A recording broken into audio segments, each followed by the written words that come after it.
This is called Coral Castle. It was in Homestead, Florida. And this guy, single dude, moved more than 1,000 tons of stone into these amazing shapes and structures. He opened it to the public in 1923. For decades, the park featured a perfectly balanced stone gate that, despite its weight, could easily swing with a strong breeze or a push of a finger. I think they said the rock weighed over 9 tons. The rock was 9 tons, and he balanced it himself. Jeez. How it all worked remained a mystery until 1986, when it stopped moving and they tried to rebalance it again using modern day machines, and they found it sat on a singular stone. They didn't even know what this stone was because they went to it. They said, well, how can this tiny stone, how can it hold this much weight?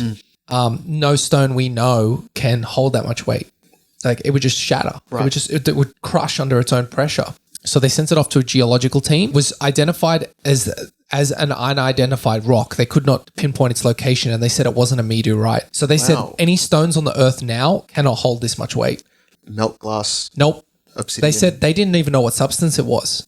Right. They couldn't even pinpoint it. These were scientists. This guy was a Latvian immigrant named Edward Leedskalnin, who stood 5 feet tall and weighed 45 kilos. He's a small dude. Small dude, did it himself. If anyone came to the job site and saw him working, he would stop working. He would just be like, I'm just going to wait for you guys to go, because he didn't want anyone to know how he did it. One day, some kids late at night were walking past and claimed he was floating the rocks like helium balloons, that he was just bouncing them like this. That's crazy. And pushing them along. Yeah. And they were just bouncing.